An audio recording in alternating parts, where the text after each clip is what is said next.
I'd like to thank the gentleman from California. Madam Speaker, it's been 20 days since the Senate passed overwhelmingly bipartisan immigration reform bill.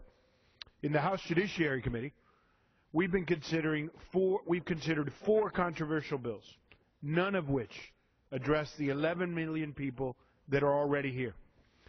In South Florida, for example, there are thousands of Venezuelan families stuck in an immigration system with some combination of legal or undocumented status.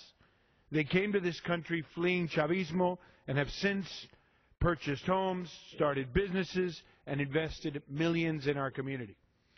Earlier this year, I introduced a bill, the Venezuelan Liberty Act, which would allow any Venezuelan who had been in the United States since Chavez was elected to adjust to permanent status. This is similar to what Congress passed in 1997 with the Nicaraguan Adjustment Act and the Central American Relief Act. However, because we have yet to consider any sort of legalization passed, the House Judiciary Committee has yet had the opportunity to consider this bill as an amendment or to debate on how best to bring people out of the shadows. And Venezuelans aren't alone.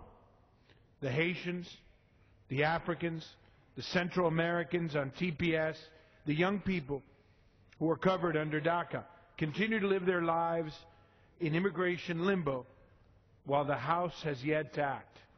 Immigration reform isn't about politics. It's about our nation's values.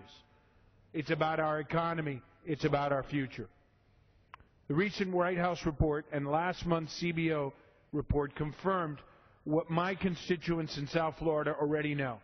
Our nation's livelihood depends on fixing our broken immigration system. The Center for American Progress projected that immigration reform would generate over 8,000 additional jobs per year in Florida, and the current Florida citizens would see an increase in wages of $6.3 billion over the next 10 years.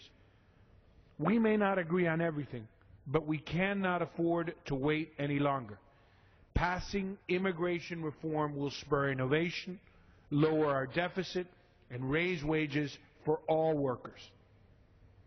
As the voices of many dreamers who have recently descended on Washington aren't enough, business leaders, law enforcement officials, farmers, clergy throughout the U.S. have urged Congress to take action. It's time to move this nation forward. I urge the House leadership to bring immigration reform to the floor. I yield back the balance of my time.